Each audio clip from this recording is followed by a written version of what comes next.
introducción y unos conceptos generales de cartografía, vamos a ver aspectos puntuales que suelen aparecer en los exámenes sobre las cartas náuticas. Lo primero de todo es una serie de preguntas relacionadas con las cartas Mercator. En una carta Mercator, la recta que pasa por dos puntos que tiene la misma latitud es un paralelo. En las cartas mercatorianas, todos los meridianos quedan representados por líneas paralelas entre sí, con la misma separación, ¿vale? Y a veces en las cartas mercatorianas hay unas zonas que se encuentran ampliadas en un recuadro. ¿Cómo se llaman? Ha salido esta pregunta a veces, y es un cartucho, ¿vale? Dos meridianos dibujados en las cartas mercatorianas siempre son dos rectas paralelas, ¿vale? Eso sería sobre las cartas Mercator que suelen aparecer. Luego hay una serie de preguntas relacionadas con los derroteros, que es quién los publica, que es el Instituto Hidrográfico de la Marina, es el que publica los derroteros. ¿Y qué es un derrotero? Es una publicación náutica donde se describen las costas, los bajos, las señalizaciones, los consejos de navegación, los peligros, los accesos a puertos, incluso la meteorología, ¿vale? Aquí tenéis diferentes respuestas que ha habido sobre este tema. Incluso podemos tener aguas, corrientes. Lo que nunca aparece es la información de primeros auxilios. En alguna pregunta aparece qué es lo que no hay. Hay toda una serie de apartados de aquí y no te aparece esa información. Incluso hay información de las perturbaciones magnéticas, de las balizas, de la meteorología, ¿vale? Lo digo porque hay diferentes.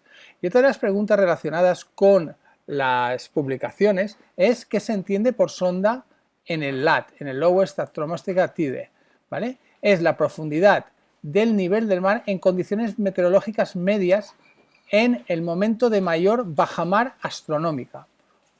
Otra vez, esa misma pregunta se ha puesto con una respuesta diferente, que es el cero hidrográfico o según carta del Instituto Hidrográfico de la Marina. En una carta náutica vemos pequeñas anotaciones ST, SG, líneas, curvas unidas con una numeración, pequeñas cruces. Vamos a ver qué significan cada una de ellas y cuáles son habituales que aparezcan en el examen. Cuando veamos una letra P en una carta náutica española, indicará que el tendedero es de piedra. Si la carta náutica es inglesa, aparecerá una S y una T de stone.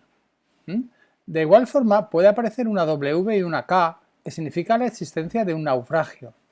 O si el fondo o el tendedero es de arena, aparecerá una S de sand. También indicar que pueden aparecer pequeñas cruces, como hemos visto, que significa roca sumergida y peligrosa. Finalmente, también puede aparecer o aparecen en los exámenes que la indicación de vemos dibujado en la superficie marina una línea continua, fina y ondulada de color morado que une dos puntos de tierra. En este caso se trata de un cable submarino. Finalmente, vamos a hablar un poco más en detalle de la profundidad. Las isobáticas son aquellas líneas con una numeración que indican la profundidad de esa zona. ¿Para qué sirve la sonda? Pues para medir las profundidades del lecho marino. ¿Y qué es la línea de sonda? Es otra de las preguntas habituales. Es una línea de posición que une puntos de igual profundidad. Fijaros que son líneas también de posición. Ya veremos más adelante qué son las líneas de posición. Las líneas isobáticas se pueden denominar también beriles. ¿De acuerdo? Y finalmente, una pregunta relacionada con la profundidad o a la hora de hacer la medición de la profundidad que hay que tener en cuenta es que a mayor presión, menor sonda y a menor presión, mayor sonda. Y cuando la presión es de 1013 milibares, que se considera la presión de una atmósfera, entonces la presión tendría que coincidir con la marcada en la carta náutica. En las cartas en relación a la variación magnética, veremos que incluyen todas ellas la declinación magnética de la zona y su variación anual. ¿Cómo puede saberse el valor actual de la declinación magnética? Sumando o restando a la variación anual de la carta por el número de años transcurridos. Y otra de las preguntas habituales es, en la carta náutica encontraremos una rosa magnética y dentro de esta una leyenda con el incremento anual. ¿Para qué usaremos esta información? Está claro que se usará para actualizar la declinación magnética que veremos un poco más adelante. Veámoslo en una carta. Observan el transportador de ángulos explicado con la declinación magnética y la variación anual de la misma. Preguntas relacionadas con las cartas náuticas es recordar una vez más que las cartas o la distancia en las cartas se mide en la escala de latitudes y que si no lo hiciéramos podríamos cometer un error de la distancia. Otra es la escala, por ejemplo 1/30.000 significa 1 centímetro por 300 metros. Y finalmente que cuando se hacen correcciones en una carta náutica, estas aparecen en los avisos a navegantes. Conceptos generales y los relacionados con la cartografía y las cartas náuticas, vamos a ver otro apartado que aparece siempre o muy a menudo en los exámenes de PER, que son aquellos relacionados con la marea. El primero que suele aparecer es la pregunta de el concepto de marea, que es el movimiento oscilatorio y periódico del mar causado por los efectos gravitatorios de la Luna y del Sol sobre los océanos.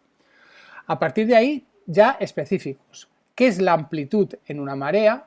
¿Qué es la diferencia de altura entre la bajamar y la pleamar? En algunos exámenes, sencillamente la definición es eso, diferencia de altura en pleamar y bajamar. En algunos puntualiza que son más próximas, es decir, consecutivas. Otro de los conceptos a tener en cuenta dentro de las mareas es qué es la creciente, que es el intervalo de tiempo que media entre la bajamar y la pleamar siguiente, qué es el entrante, que es el intervalo de tiempo entre una bajamar y una pleamar consecutivas, qué es la vaciante, que es el intervalo que transcurre entre la pleamar y la bajamar, por lo tanto la contraria a la entrante. Y otras preguntas que han surgido en algunos exámenes es cuándo se da la mayor variación del nivel de las aguas, y es en las sigicias y en otros casos en las mareas vivas. Y la otra pregunta que ha salido en algunos exámenes es que las ondas en las cartas náuticas españolas están referidas a la bajamar escorada, y en algún examen puntual, además de indicar que era la bajamar escorada, añadía que también se puede denominar bajamar viva equinocial o línea de bajamar más baja posible. Lo fundamental de este tema, que será todo aquello relacionado con los rumbos. Y definamos dos definiciones que aparecen reiteradamente de tipo genérico. Una de ellas es ¿qué es la situación estimada? Y en todas ellas la respuesta es la obtenida mediante el rumbo, velocidad y tiempo. Y otra de las preguntas genéricas que suele aparecer es, para ir de una situación a otra, existiendo viento, el rumbo que medimos en una carta con un transportador se llama rumbo superficie. El rumbo cuadrantal y el rumbo circular. El rumbo circular será que a partir del eje del norte vamos marcando hasta completar los 360 grados. Por lo tanto, un rumbo circular puede ser 60, 90, 170, 240 o 320 grados. El rumbo cuadrantal va por cuadrantes. Tenemos 4 cuadrantes, 1, 2, 3, 4. Y siempre se miden desde norte o sur hacia este o hacia oeste. Por lo tanto, un rumbo cuadrantal como máximo tendrá un valor de 90 grados. Y serán siempre de norte hacia este, de norte hacia oeste, o de sur hacia este, o de sur hacia oeste. Veamos algunos ejemplos.